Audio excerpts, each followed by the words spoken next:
अभिनव मानव विकास संस्थेचे सन्माननीय उपाध्यक्ष माननीय श्री तेजमलजी बोरा सरांचं विद्यालयाच्या वतीने मी हार्दिक हार्दिक स्वागत करते. सरांना मराठवाडा मुक्ती दिनाच्या हार्दिक हार्दिक शुभेच्छा.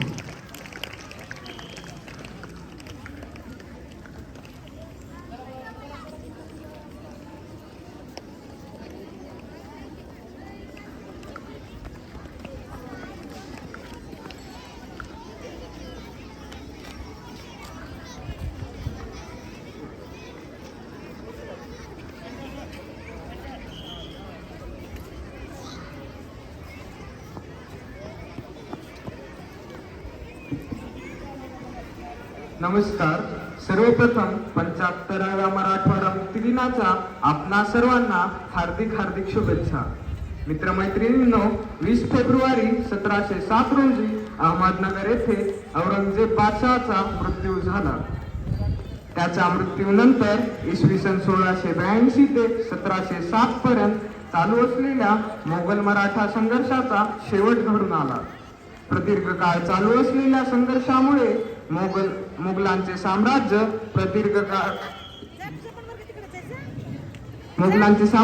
दुबळे बनले. मोगलांचे शत्रू असलेले मराठे, जाट, राजपूत, शीख यांनी आपापल्या प्रदेशावर अधिकार प्रस्थापित केले. यासोबत मोगलांचे महत्वाकांक्षी व स्वार्थी सरदारांनी अवध, रोहिलखंड व हैदराबाद अशी स्वतंत्र राज्य निर्माण केली. हैदराबादच्या स्वतंत्र राज्याचा संस्थापक मीर कमरुद्दीन निजाम उल मुल्क होता. तो अत्यंत धूर्त, महत्वाकांक्षी, चाणाक्ष, मुत्सुद्दी नेता होता. पहिल्या निजामाची कारकीर्द 1724 ते 1748 अशी 24 वर्षे राहिली. त्यानंतर निजामांच्या वारसदारांमध्ये 1748 ते 1762 पर्यंत वारसा युद्ध घडून आले. निजाम उल मुल्क नंतर त्याचा मुलगा निजाम अली हा हैदराबाद संस्थानाचा राजा झाला. त्याने स्वतःला निजाम अशी पदवी धारण केली. म्हणून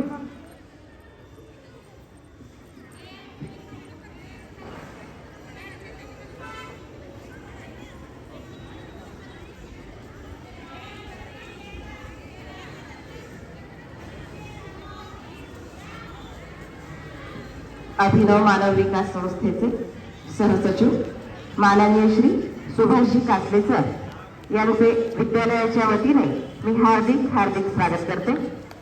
सरांना मराठवाडा मुक्ती दिनाच्या हार्दिक हार्दिक शुभेच्छा. म्हणून नंतरच्या सर्व राजांना निजाम असे संबोधण्यात येते. निजाम उल मुल्कला मोगल सम्राटाकडून असफजहा असा किताब मिळाला होता. म्हणून या घराण्याचा उल्लेख असफजाही घराणे असा करण्यात येतो. असफजाही घराण्यात एकूण 7 राजे होऊन गेले. त्याच्यानंतर कालखंड 224 वर्षांचा होता.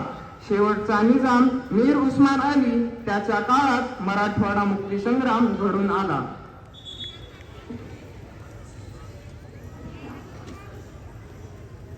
अभिनव मानव विकास संस्थेचे मार्गदर्शक सदस्य माननीय श्री अतुलजी देवगावकर सर यांना मराठवाडा मुक्ती दिनाच्या हार्दिक हार्दिक शुभेच्छा. सरांच्या विद्यालयाच्या वतीने हार्दिक हार्दिक स्वागत. निजाम व ईस्ट इंडिया कंपनी यांच्यात 12 ऑक्टोबर 1800 मध्ये तैनाती फौजांचा करार झाला. या कराराद्वारे संरक्षणासाठी इंग्रजांची फौज सिकंदराबादला कायम झाली. या करारामुळे निजामाने हिंदुस्थानातील कोणत्याही राजाबरोबर कसलाही संबंध ठेवणार नाही हे मान्य केले. इंग्रजांना फौजांच्या खर्चासाठी कडाप्पा, कर्नूल, अनंतपूर व बेल्लारी हे निजामाने ईस्ट इंडिया कंपनीला दिले. या करारामुळे परकीय आक्रमणापासून व अंतर्गत बंडखोरांपासून रक्षण करण्याची जबाबदारी कंपनीने स्वतःवर घेतली. या करारापासून हैदराबादच्या निजामाचे स्वातंत्र्य नष्ट झाले. 7वा व शेवटचा निजाम मीर उस्मान अली खान 29 ऑगस्ट 1911 रोजी सत्तेवर आला. पहिल्या महायुद्धात निजामाने इंग्रजांना पैसा, सैन्य, वस्तू यांची भरपूर मदत केली. युद्धातील मदतीचे बक्षीस म्हणून ब्रिटिश सम्राट 5वा जॉर्ज याने निजामाला हिज एक्झाल्टेड हायनेस असा किताब दिला. निजाम मीर उस्मान अली खूप महत्वाकांक्षी होता. स्वतंत्र इस्लामी राज्य स्थापन करण्याचे त्याचे स्वप्न होते. हैदराबाद राज्यात फारसी भाषा राज्यभाषा होती. निजामी संस्थानामध्ये मराठवाड्यातील लोकजीवनावर चौफेर सांस्कृतिक आक्रमण चालू होते. तरीही सामाजिक आणि सांस्कृतिक चळवळींच्या माध्यमातून क्रमशः जागृती घडत होती. खाजगी शाळा या राष्ट्रीय भूमिकेतून कार्य करू लागल्या. सरकारचे धोरण खाजगी शाळांबाबत फारसे अनुकूल नव्हते. तरीही इसवी सन 1935च्या सुमारास 20 खाजगी शाळा राष्ट्रीय भावनेतून सुरू झाल्या. त्या परभणीचे नूतन विद्यालय, औरंगाबादचे सरस्वती भुवन विद्यालय, शारदा मंदिर, हिप्परगा येथील राष्ट्रीय विद्यालय, श्रीकृष्ण विद्यालय गुलजोटी, योगेश्वरी विद्यालय अंबेजोगाई, श्यामलाल विद्यालय उदगीर, जुबिली विद्यालय लातूर, नूतन विद्यालय सेलू, राजस्थान विद्यालय लातूर, भारत विद्यालय उमरगा, चंपावती विद्यालय बीड, नूतन विद्यालय उमरी, प्रतिभा निकेतन नांदेड, मराठा हायस्कूल औरंगाबाद असा क्रम लागतो. यामागे स्वामी रामानंद तीर्थ व बाळासाहेब परांजपे यांची प्रेरणा होती. वरील शिक्षण संस्थांनी मराठवाड्यात राष्ट्रीय जागृतीचे कार्य केले. राजकीय परिस्थिती खूप झपाट्याने बदलत होती. जनतेच्या मूलभूत हक्कांसाठी एक सर्वसमावेशक अशी राजकीय संघटना निर्माण करण्याची आवश्यकता वाटू लागली. त्यातूनच हैदराबाद संस्थानात दिनांक 29 जून 1938 मध्ये स्टेट काँग्रेसची स्थापना करण्याचा निर्णय घेण्यात आला. प्रारंभापासूनच निजाम सरकारच्या मनात स्टेट काँग्रेसमधील काँग्रेस हे शब्द खटकत होते. स्टेट काँग्रेस संस्थानाबाहेरील लोकांशी संलग्न आहे असे वाटत होते. तसेच स्वामी रामानंद तीर्थ, गोविंदभाई श्रॉफ इत्यादींना सरकार दहशतवादी मानत असत. स्टेट काँग्रेस ही संघटना घातपाती स्वरूपाचे जातीय विचारसरणीचे कार्य करणारी विध्वंसक संघटना आहे असे सरकारचे स्पष्ट मत होते. म्हणून निजाम सरकारने स्टेट काँग्रेसवर 7 सप्टेंबर 1938 रोजी बंदी घातली. संस्थानात आर्य समाजाने अखिल भारतीय स्वरूपाचा लढा दिला. हैदराबाद संस्थानातील हिंदू प्रजेवरील अन्यायाकडे लक्ष वेधण्यात आर्य समाज सफल ठरला. आर्य समाजाने 24 ऑक्टोबर 1938 पासून जवळपास 10 महिने सत्याग्रहाचा लढा चालवला. हिंदू संघटन करणाऱ्या आर्य समाजावर निजामाचा रोष होता. त्यामुळे संस्थानात मराठवाड्यात आर्य समाजाच्या शाखा वाढल्या. आर्य समाजाने बाटलेल्या हिंदूंना तसेच मुसलमानांनाही वैदिक पद्धतीने दीक्षा घेऊन शुद्धीकरण करण्याचे कार्य द्रुतगतीने केले. आर्य समाजाला जातपात भेद व स्त्री पुरुष भेद मान्य नव्हता. म्हणून त्यांनी अनेक अस्पृश्यांना वैदिक धर्मात समाविष्ट करून घेतले. संस्थानात 1941 पर्यंत आर्य समाजाच्या 241 शाखा कार्यरत होत्या. आर्य समाजाचे 12,000 पेक्षा अधिक सत्याग्रही तुरुंगात गेले. संस्थानात एकूण 40,000 एवढे आर्य समाजाचे अनुयायी असल्याचे दिसून येते. तेलंगणा, कर्नाटक विभागाच्या तुलनेत मराठवाडा विभागात आर्य समाज अधिक प्रभावित होता. संस्थानात रजाकारी संघटनांची वाढ कासिम रजवी इत्तेहादुल मुसलमीन संघटनेचा अध्यक्ष झाल्यानंतर झाली. रजाकार ही निमलष्करी संघटना होती. या संघटनेस निजामाच्या वैयक्तिक कोशातून आर्थिक सहाय्य मिळत असे. कासिम रजवी सोबतच संस्थानात अतिरेक्यांचे गटही उदयास आले. कासिम रजवीने आपल्या प्रतिस्पर्धींचा घात करून हुकुमशाही प्रस्थापित केली होती. रजाकारांचा वापर करून संस्थानात दहशतीचे वातावरण निर्माण केले होते. संस्थानातील प्रजा व रजाकारांचे संघर्ष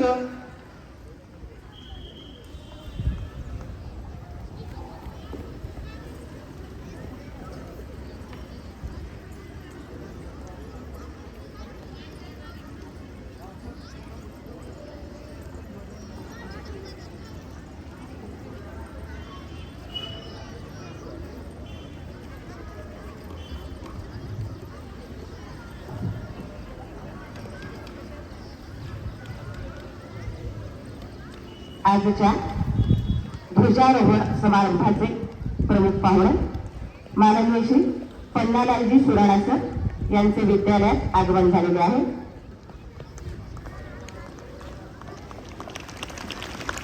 सरांचे मी विद्यालयाच्या वतीने हार्दिक हार्दिक स्वागत करते आणि मराठवाडा मुक्ती दिनाच्या सरांना खूप खूप हार्दिक शुभेच्छा.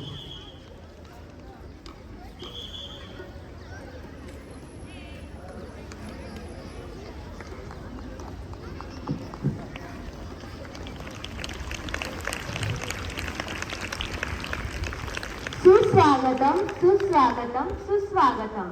अभिनव मानव विकास संस्थाद्वारा संचलित श्री किशन सोमानी विद्यालयाच्या वतीने आयोजित आजच्या या ध्वजारोहण समारंभासाठी उपस्थित सन्माननीय प्रमुख पाहुणे ज्येष्ठ समाजवादी विचारवंत माननीय श्री पन्नालालजी सुराणा सर, सर्व माननीय संस्था पदाधिकारी गण, विद्यालयाचे मुख्याध्यापक आदरणीय श्री रमाकांतजी स्वामी सर, पर्यवेक्षक गण, गुरुजन वृंद, पालक गण आणि माझ्या मित्रमैत्रिणींनो, आपणा सर्वांचे विद्यालयाच्या वतीने मी हार्दिक हार्दिक स्वागत करते. आपणा सर्वांना 75व्या मराठवाडा मुक्ती दिनाच्या खूप खूप शुभेच्छा. आपल्या भारताच्या स्वातंत्र्याला 75 वर्षे पूर्ण झाली आणि हैदराबाद संस्थानाच्या मुक्तीचे हे 75वे वर्ष सुरू होत आहे. भारत जरी 15 ऑगस्ट 1947 रोजी स्वतंत्र झाला तरी हैदराबाद संस्थान 15 ऑगस्ट 1947 पासून 17 सप्टेंबर 1948 पर्यंत निजामी राजवटीच्या गुलामगिरीखालीच होता आणि आपला मराठवाडा या हैदराबाद संस्थानातच समाविष्ट होता. 17 सप्टेंबर 1948 रोजी संध्याकाळी निजामाने भारतीय सैन्यासमोर शरणागती पत्करली आणि हाच दिवस मराठवाडा मुक्ती दिन आणि भारतीय संघराज्यात सामील होण्याचा दिवस म्हणून साजरा केला जातो.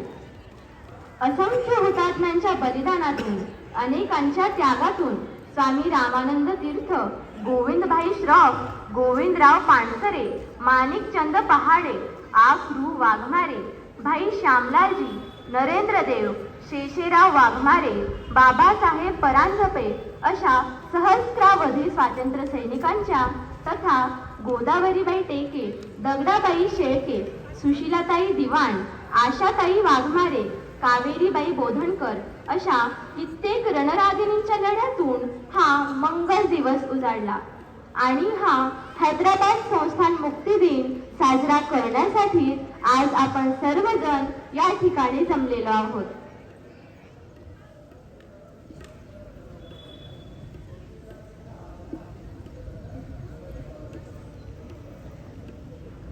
भारत स्वतंत्र झाला त्यावेळी लहान मोठी 600 पेक्षा अधिक संस्थाने होती जी भारताचे गृहमंत्री सरदार वल्लभभाई पटेल यांनी अतिशय मुत्सद्दीपणाने भारतात विलीन करून घेतली.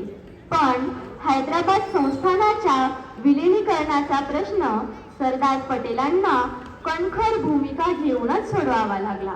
अखेर निजामाकडून झालेला करारभंग, रझाकाराने सुरू केलेला रक्तपात व लूटमार, निजामी फौजेचे उपद्व्याप आणि हैदराबाद संस्थानातील उग्र होत जाणाऱ्या मुक्ती लढ्याचे दडपण यामुळे भारत सरकारला निजामाविरुद्ध बळाचा वापर करणे अपरिहार्य होते. म्हणून भारत सरकारने सैन्य दलाला हैदराबादवर चढाई करण्याचे आदेश दिले. त्यानुसार 13 सप्टेंबर 1948 रोजी पहाटे 4 वाजता संस्थानाविरुद्ध पोलीस ॲक्शनची कारवाई सुरू झाली आणि 17 सप्टेंबर 1948 रोजी निजामाने आपली शरणागती घोषित केली. आपल्या फौजांना युद्ध थांबवण्याचे आदेश दिले आणि हैदराबाद संस्थान मुक्त झाले. म्हणून 17 सप्टेंबर हा दिवस मराठवाडा मुक्ती दिन म्हणून साजरा करण्यात येतो आणि संपूर्ण मराठवाड्यात ध्वजारोहण करण्यात येते. आजच्या राष्ट्रीय ध्वजारोहण समारंभाच्या प्रमुख पाहुण्यांचे विद्यालयाच्या वतीने स्वागत करण्यात येईल. सर्व विद्यार्थ्यांसाठी सूचना आहे. एक साथ खड़े होंगे, खड़े हो. ओळी मोडायच्या नाहीये. शिक्षकांनीही आपल्या नियोजित जागेवरती उभं राहायचं आहे. मी अभिनव मानव विकास संस्थेचे अध्यक्ष डॉक्टर चेतनजी सारडा सर यांना ज्येष्ठ समाजवादी विचारवंत माननीय श्री पन्नालालजी सुराणा सर यांचे पुष्पगुच्छ, शाल आणि रोपटे देऊन स्वागत करण्याची नम्र विनंती करते.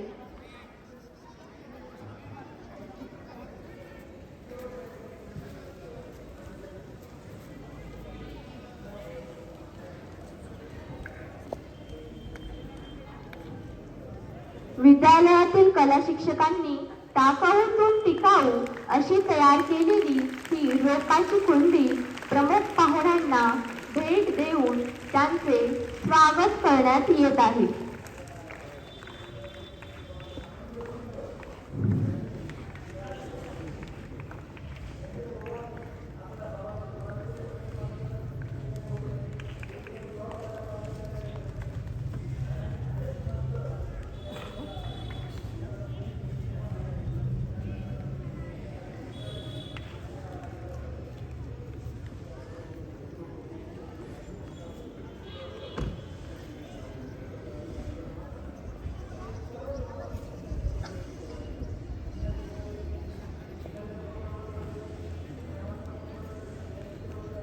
प्रमुख पाहुण्यांच्या स्वागतानंतर राष्ट्रपिता महात्मा गांधी आणि स्वामी रामानंद तीर्थ यांच्या प्रतिमेचे पूजन होईल. मी प्रमुख पाहुणे माननीय श्री पन्नालालजी सुराणा सर यांना प्रतिमा पूजन करण्याची नम्र विनंती करते.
भारताच्या स्वातंत्र्य लढ्याचे अग्रणी नेते राष्ट्रपिता महात्मा गांधी आणि मराठवाडा मुक्ती संग्रामाचे शिल्पकार स्वामी रामानंद तीर्थ यांच्या प्रतिमेस पुष्पहार अर्पण करून प्रतिमा पूजन करण्यात येत आहे.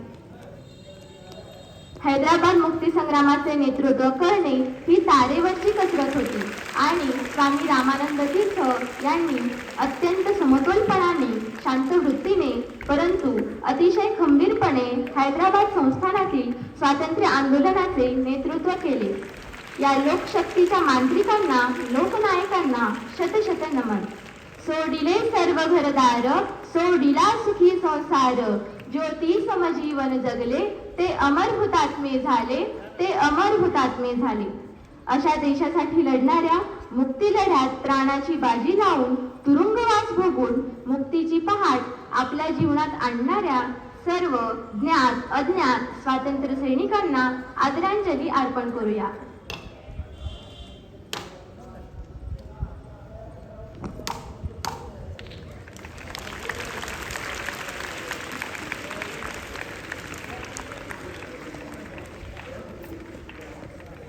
या प्रतिमा पूजनानंतर ध्वजारोहण करण्यात येईल. आजच्या ध्वजारोहण समारंभाचे प्रमुख पाहुणे माननीय श्री पन्नालालजी सुराणा सर यांना ध्वजारोहण करण्याची नम्र विनंती करते.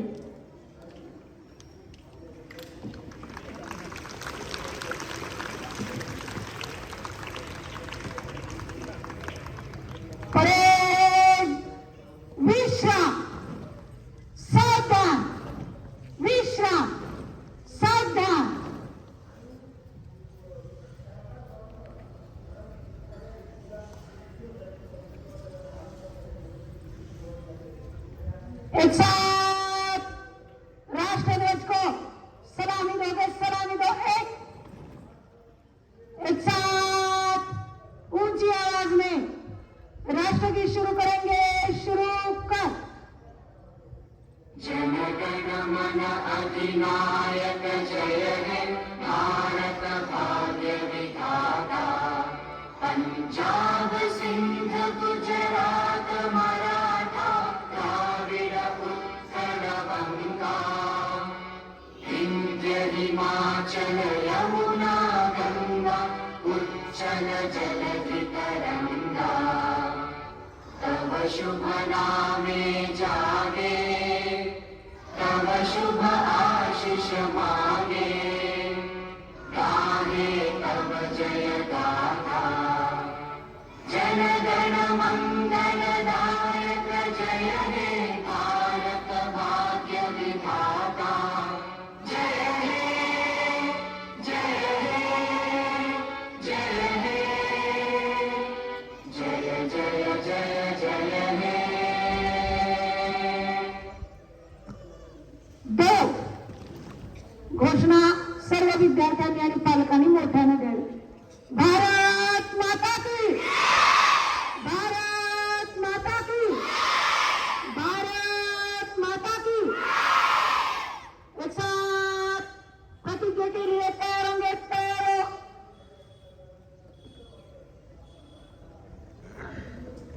भारत माझा देश आहे, सारे भारतीय माझे बांधव आहेत. माझ्या देशावर माझे प्रेम आहे.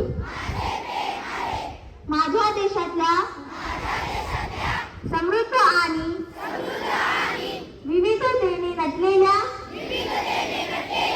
परंपरांचा मला अभिमान आहे. त्या परंपरांचा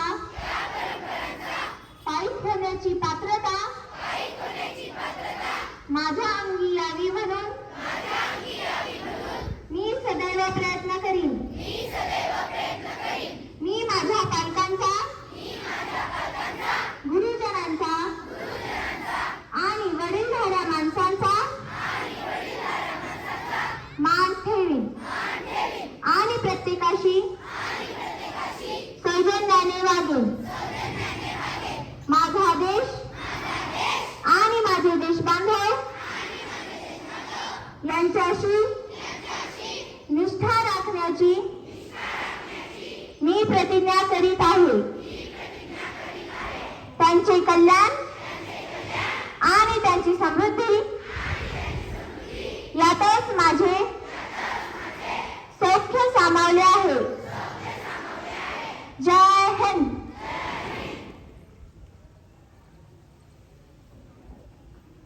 आजच्या ध्वजारोहणाचे प्रमुख अतिथी यांना विनंती करते की त्यांनी आसन ग्रहण करावं.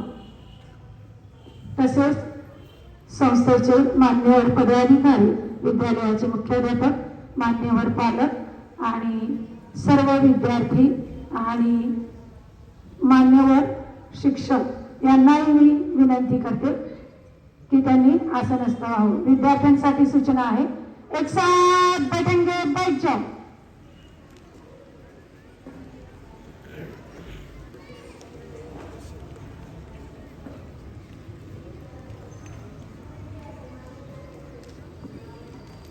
आपला मराठवाडा म्हणजे उत्तर भारत आणि दक्षिण भारत यांना जोडणारा दुवा.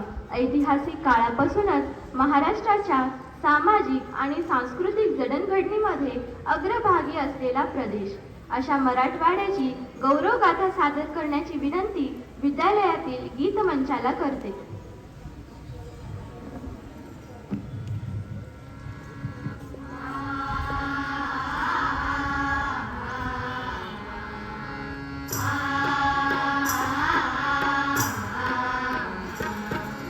वंदे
मातरम वंदे मातरम वंदे मातरम वंदे मातरम वंदे मातरम वंदे मातरम वंदे मातरम वंदे मातरम.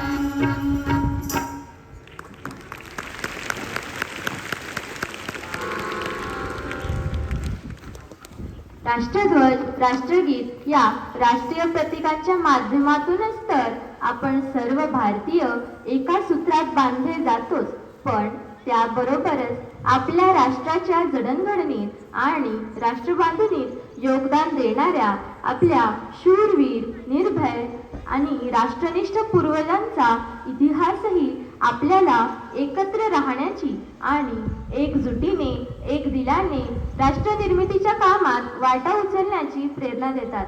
भारत स्वतंत्र झाला, परंतु मराठवाडा मुक्ततेसाठी तळमळत होता. ही गोष्ट म्हणजे उषक काल होता होता काळ रात्र झाली, अशी मराठवाड्यातील लोकांच्या मनाच्या स्थितीचे वर्णन करण्यासारखी होती. पण या मराठवाड्याच्या मुक्ततेसाठी आपल्या आयुष्याच्या मशाली पेटवून संस्थानातील जनतेचे जीवन उजळवून टाकण्याचे कार्य स्वातंत्र्य सैनिकांनी केले. त्या स्वातंत्र्य सैनिकांचे अमर हुतात्म्यांचे स्मरण आणि त्यांना वंदन करण्याचा हा दिवस. या दिवसाचे औचित्य साधून आपल्यासमोर एक पात्री अभिनय सादर करण्यात येतो आहे. याची प्रस्तावना करण्याची विनंती कुमारी सायली कासले हिच करते. नमस्कार. 15 ऑगस्ट 1947 या दिवशी ब्रिटिशांकडून तर भारताने स्वातंत्र्य मिळवले, पण स्वराज्याचा लढा काही संपला नाही. याचे कारण फोडा आणि जोडा या इंग्रजांच्या नीतीप्रमाणे त्यांनी आपल्या देशातल्या त्यांना विरोध न करणाऱ्या संस्थानिकांची संस्थानं इतकी वर्ष तशीच ठेवली होती. पण स्वातंत्र्य मिळाल्यानंतर सर्व संस्थानांचे भारतात विलिनीकरण करून घेतल्याशिवाय देश एकसंध होणार नव्हता. म्हणून त्यावेळेचे भारताचे गृहमंत्री सरदार वल्लभभाई पटेल यांनी संस्थानाच्या विलिनीकरणाचा प्रश्न चतुराईने हाताळला. पण काही संस्थानांना मात्र त्यांचे स्वतंत्र राष्ट्र करायचे होते. पाकिस्तान नाही का स्वतंत्र देश झाला, तसे आम्हालाही आमचे स्वतंत्र राष्ट्र हवे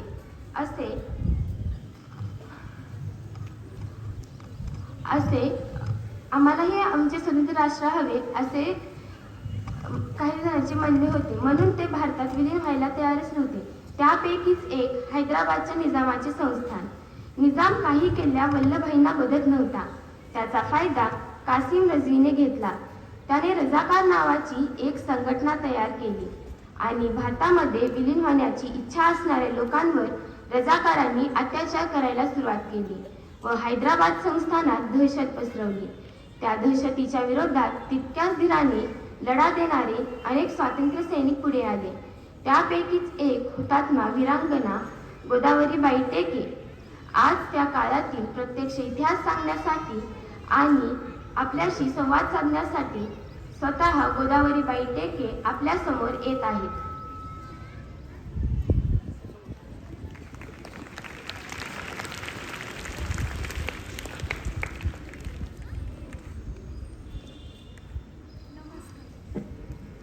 नमस्कार.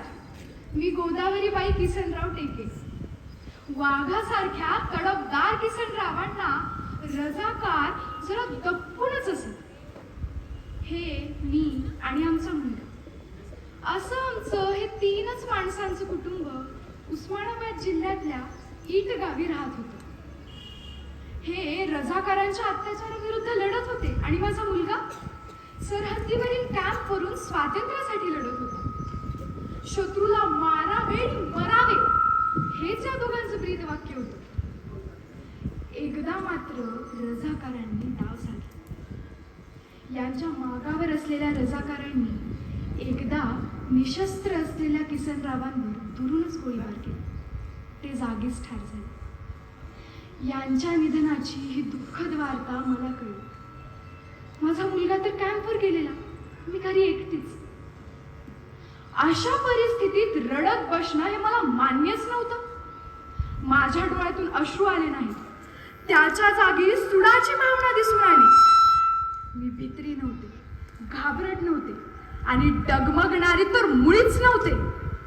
मी क्षणभरात मनाशी काही निश्चय केला. ज्या अर्थी ते जागीच गेले आहेत त्या अर्थी आता वाडा उद्ध्वस्त करण्यासाठी रझाकार वाड्यावर चालून येणार याची अटकळ मी बांधली. मी भराभरा घराचे सर्व दरवाजे खिडक्या लावून घेतल्या. भिंतीवर अडकवलेली ह्यांची रायफल मी काढून घेतली आणि मी स्वतःशीच पुटपुटले, आता मी माझ्या पतीच्या मृत्यूचा बदला घेईन. आणि एका खिडकीचे दार उघडून त्यामागे मी हळूच उभी राहिली. माझी अटकळ खरी ठरली. रझाकार आमच्या वाड्यावर चालून आले. वाड्याचे दरवाजे तर बंद होते, खिडक्याही बंद होत्या. आता दरवाजा फोडून आत घुसण्यासाठी रझाकार पुढे सरसावले. इतक्यात एका खिडकीतून मी नेम धरला. धाडकन बार उडाला आणि काही काळाच्या आत एक रझाकार उडून खाली कोसळला आणि संपला. वाड्यातून गोळीबार होईल याची रझाकारांना कल्पनाच नव्हती. त्यामुळे रझाकारांमध्ये भयाची लाट पसरली. जणू काही एखाद्या वाघिणीने झडप घालून एका रझाकाराचा फडशाच पाडला होता. रझाकार थोडे पुढे सरसावले. इतक्यात मी दुसरी गोळी झाली. आता मात्र रझाकार घाबरले, सैरावैरा पळू लागले. परत एका ठिकाणी गोळा झाले. वाड्याजवळ येण्याची हिंमत कोणाचीच होत नव्हती. म्हणून त्यांनी माझे घर पेटवून द्यायचा निर्णय घेतला. एका बाई समोर एवढ्या रझाकारांची मात्रा चालत नव्हती आणि त्यामुळे तिचं घर पेटवून देण्याचा उपाय त्यांनी योजला. केवढे शौर्य! त्यांनी दुरूनच आगीचे गोळे फेकून वाड्याला आग लावली. मी वाड्यात कोंडली गेले. धुराचे लोट निघू लागले, पण मला त्याची काहीच तमा नव्हती. आपण जळून जाऊ याचे तर मला भय नव्हते. रायफलीतल्या गोळ्या संपेपर्यंत मी गोळीबार करत राहिले. ज्वाळा आकाशात झेपावू लागल्या. वाडा सगळ्या बाजूंनी पेटला होता. अखेर रायफलीतल्या गोळ्या संपल्यावर मी रायफल खाली ठेवली आणि त्या अग्नीमध्ये शांतपणे समर्पित झाले. धन्यवाद.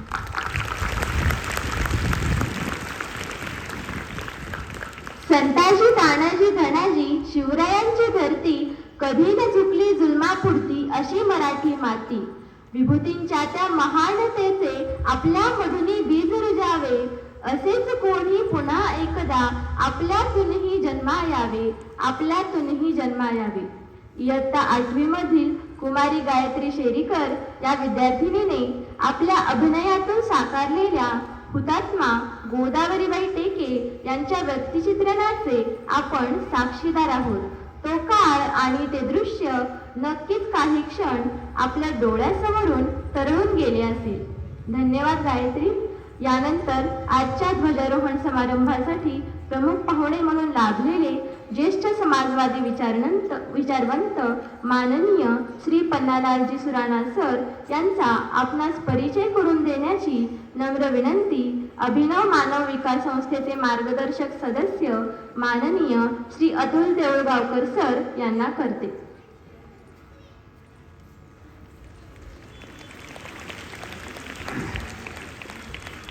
आदरणीय भाऊ, सर्व शिक्षक वृंद, पालक बंधू भगिनींनो आणि मित्रांनो, काय त्या मुलींनी केलंय आत्ताच अभिनय म्हणायचं का खरं जे दाखवलंय त्याच्यासाठी एकदा टाळ्या वाजवा तुम्ही.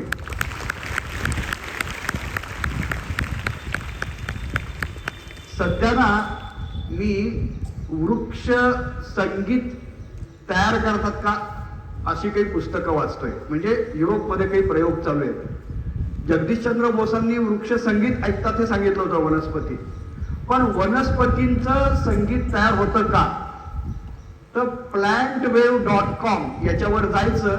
काही जर इलेक्ट्रोड लावले तर वृक्षातनं संगीत ऐकू येतं असे सध्या सांगितलं जातंय. काही जण तसं ऐकतायत, तुम्ही प्रयत्न करा. तर त्यामुळे आपण फक्त वृक्षप्रेम म्हणतो, त्या पुढं कसं जायला पाहिजे ते जगात अनेक उदाहरणं आहेत, ते तुम्हाला सांगायचे. म्हणजे वृक्षांचे प्रकार केले जातात. चांगले दिसणारे वृक्ष, लक्षवेधी वृक्ष, सांस्कृतिक महत्व असणारी वृक्ष, आणि त्याच्या पुढची आहेत ना त्यांना ज्येष्ठ, बुजुर्ग किंवा महनीय वृक्ष म्हणतात.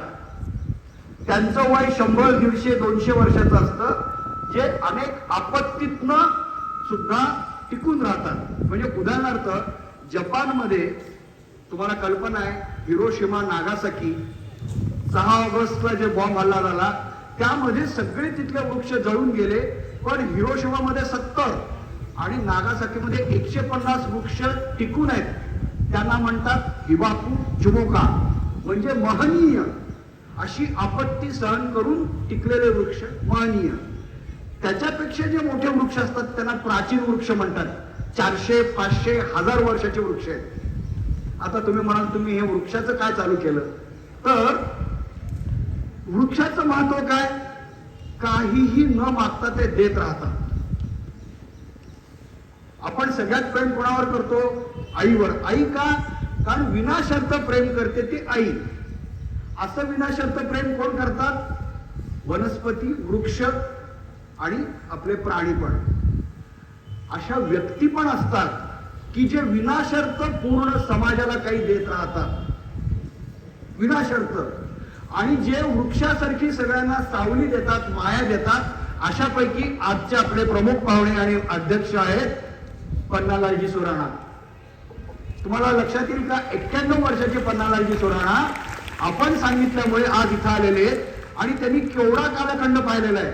त्यांनी स्वातंत्र्य लढा पाहिलेला आहे, त्यांनी स्वातंत्र्योत्तर भारतातले जे महत्वाचे प्रसंग आहेत ते सगळे पाहिलेले आहेत.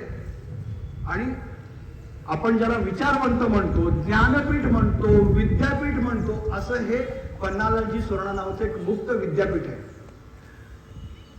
आता तुम्हाला इथून पुढे मिळणार आहेत की नाही माहित नाही, पण आमचं भाग्य आहे की अशा व्यक्ती इतक्या जवळ होते की कोणताही प्रश्न विचारा, कोणत्याही विषयावरचा. भारताची घटना महत्व काय. मी शिक्षकांना विनंती करतो की तुम्ही कृपया बसून घ्यावं, उभं नका राहू. शेती, भाऊंनी शेतींचे प्रयोग केलेले आहेत, त्यामुळे शेतीतलं त्यांना कुठलाही प्रश्न विचारता येतो. त्यांना आपल्याला राज्यशास्त्राचा इतिहास असा मुखोद्गत असल्यासारखा इतिहास आहे त्यांना. संत साहित्याबद्दल ते आवडीने बोलू शकतात. मराठी, लातूरला जेव्हा दैनिक मराठवाडा सुरू झालं तर मराठवाडा दैनिका संबंधी ते 1-1 तासामध्ये आम्हाला पूर्ण, म्हणजे अगदी माहिती कशी, अर्थशास्त्र, बजेट कसं तयार होतं, अर्थसंकल्प, त्यात आपल्याला काय महत्व आहे, अशा अनेक विषयांवर माहिती देणारे हे पन्नालालजी सुराणा आहे. यांचं अजून एक वैशिष्ट्य आहे, आपल्याकडं समाज प्रबोधनाची जी परंपरा आहे, महाराष्ट्र आज जो काही आहे तो महाराष्ट्र घडवणाऱ्या लोकांमध्ये पन्नालालजींचं नाव अग्रभागी येतं. कारण समाज प्रबोधन पत्रिका नावाची अतिशय गांभीर्यानं ज्याचे सगळे नोंद घेत होते, त्या समाज प्रबोधन पत्रिकेचे ते संपादक होते. इतकंच नाही, तुम्हाला विश्वकोश माहिती आहे ना मुलांना, विश्वकोश माहिती आहे का, नाही, मग शिक्षक कदाचित तुम्हाला माहिती करून देतील. जगातल्या कोणत्याही विषयाची माहिती ज्या एका ह्याच्यात मिळते त्याला विश्वकोश म्हणतात. महाराष्ट्रामध्ये जेव्हा विश्वकोशाची स्थापना झाली, ती तर्कतीर्थ लक्ष्मण शास्त्री जोशींनी केली, तेव्हा विश्वकोशामध्ये ज्या नोंदी येतात त्या अचूक आल्या पाहिजेत ना. म्हणजे माणसाचा इतिहास, वनस्पतीचा इतिहास, इथपासनं संगीत, या सगळ्या नोंदी करणारे जे विशेषज्ञ होते त्यांची तपासणी करण्यासाठी त्यांनी भाऊंची नेमणूक केली होती. म्हणजे किती काळ अभ्यास असेल याचा तुम्ही विचार करा. एकीकडे ते एसटी कर्मचारी संघटनेचे अध्यक्ष होते, दुसरीकडे मराठवाड्याचे संपादक होते, राष्ट्र सेवा दलाचे अध्यक्ष होते. देशभर ज्यांना ओळखतात, मानतात, जयप्रकाश नारायणांपासून राम मनोहर लोहिया, मृणाल गोरेंपासून S.M. जोशी, या सगळ्यांसोबत काम केलेले पन्नालालजी सुराणा यांचं वैशिष्ट्य अजून एक तुम्हाला सांगून मी थांबणार आहे. कृपया लक्ष द्या. आपल्या सगळ्यांना ना, किंवा आपण जे लोक बघतो त्यांना सगळ्यांना काही मोह असतात आणि त्या मोहाच्या पलीकडे जाणारे निर्मोही बघितल्यानंतर आपलं मन आपोआप थक्क होतं. तर विश्वनाथ प्रताप सिंग हे पंतप्रधान होते तेव्हा त्यांनी निरोप पाठवला मृणालताई गोरेंच्या कडून की पन्नालालजी सुराणा यांनी राजस्थानचं राज्यपाल व्हावं. भाऊ तेव्हा मराठवाड्याचे संपादक होते. त्यांनी तातडीने म्हणजे एक क्षणाचा विचार न करता सांगितलं, माझ्यासाठी हे महत्वाचं काम आहे, मला राज्यपाल पद स्वीकारायची इच्छा नाही. ज्याच्यासाठी आपण आयुष्यभर आटापिटा करतो आणि प्रयत्न करतो, मागं लागतो, चिठ्ठ्या लिहितो, असे लोक आपल्याला खूप बघायला मिळतात स्वतःचं मोठेपण घालवण्यासाठी. पण जे खऱ्या अर्थानं ऋषितुल्य असतात ते या सगळ्याच्या पलीकडे असतात. म्हणून म्हणतात ना की आमदार, खासदार, मंत्री, मुख्यमंत्री यांचा मान फक्त त्यांच्या हद्दीपुरता असतो. फार मोठी हद्द नसते, तेवढी हद्दच असते. त्याच्या पलीकडे ज्यांना मान असतो असे ऋषितुल्य पन्नालालजी सोराण आहेत. आणि आपण त्यांचं आता स्वागत करू, त्यांचे विचार ऐकू. गुरुवर्य पन्नालालजी सोराणा.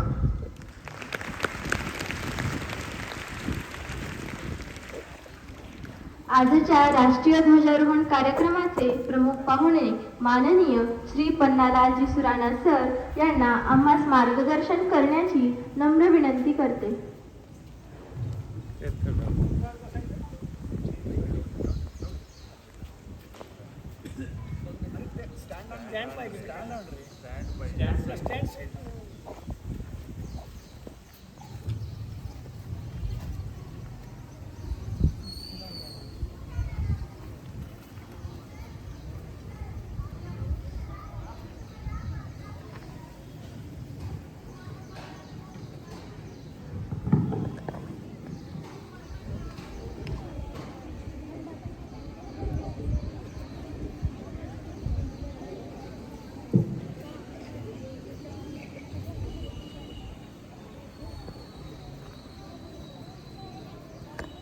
नव्या भारतासाठी नवे अभ्यासू आणि कुठल्याही प्रकारचे श्रम करायला तयार असलेले नागरिक आपल्याला तयार करायचे आहे.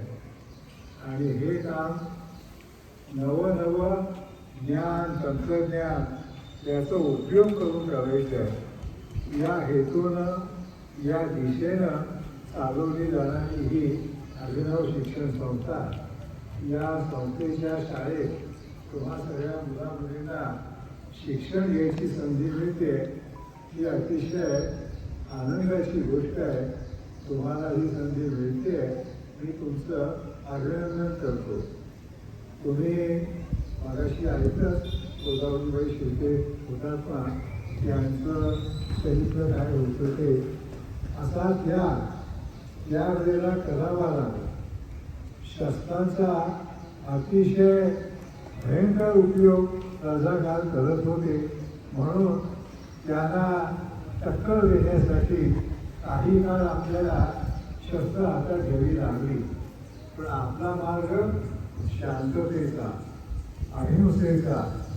आपल्याला एकदा रस्त्यातले अडथळे दूर केले की चांगलं विधायक असं काम करायचं आहे. आपल्याला हा नवा भारत उभा करायचा आहे. या भारतामध्ये सगळ्या लोकांना चांगली संधी मिळेल, त्यांच्या प्राथमिक गरजा चांगल्या रीतीला भागवल्या जातील. त्यांनी कष्ट करून मिळवलेली चटणी भाकरी ही सुद्धा त्यांचं चांगलं पोषण करेल. या दिशेनं आपल्याला जायचं आहे. आणि या दृष्टीनं काम करणारे या शाळेतले सगळे शिक्षक, संस्थाचालक यांच्या मार्गदर्शनाखाली तुम्हीही आता लहान मुला-मुलींनी तुम्हाला काही अमुक एक करा, तमुक एक करा ते सांगणं ते योग्य नाही आहे. कारण आणखी जास्त वय वाढल्यावरच तुम्हाला त्या जबाबदारीची कल्पना येईल. पण आपल्याला काहीतरी मोठं काम करायचं आहे, आज चांगलं काम करायचं आहे, एवढं मात्र तुम्ही जरूर लक्षात ठेवा. आणि चांगलं काम करायचं असतं तर आपली तयारी चांगली झाली पाहिजे. आपलं शरीर मजबूत आणि निरोगी असलं पाहिजे. आपली बुद्धी तेज एकदम धारदार. कुठलाही प्रश्न असो, कुठलीही समस्या असो, आम्ही ती सोडवणार या जिद्दीनं त्या समस्येला भेटणारी असे आपली बुद्धी असली पाहिजे. आणि मन हे अतिशय संवेदनशील. साधे गोष्टी सांगायचे काटा पायाला टोचतो पण अश्रू डोळ्यातून येतात. जसं हे शरीराचं एकात्म आहे तसा आपला सहभाग एकात्म झाला पाहिजे. समाजातल्या मुळात 2-4 जणांना जरी अडचणी सहन कराव्या लागत असल्या तरी यासाठी बाकीच्या सगळ्या लोकांनी होईल तेवढी मदत त्यांना केली पाहिजे. ही सहवेदना, ही संवेदनशीलता ही तुम्ही जोपासावी अशी मी तुम्हाला चित्रपती सूचना करतो, विनंती करतो आणि तुम्हा सगळ्यांना शुभेच्छा, लाख शुभेच्छा. धन्यवाद. धन्यवाद सर. आपल्या मार्गदर्शनातील भाव जपण्याचा आम्ही नक्कीच प्रयत्न करू. आपले समाजसेवेचे कार्य नेहमीच आमच्यासाठी प्रेरणादायी असे राहील. आजच्या या ध्वजारोहण समारंभासाठी उपस्थित प्रमुख पाहुणे माननीय श्री पन्नालालजी सुराणा सर, सन्माननीय संस्था पदाधिकारी गण, इतर मान्यवर आणि उपस्थित आपणा सर्वांचे विद्यालयाच्या वतीने हार्दिक आभार. धन्यवाद.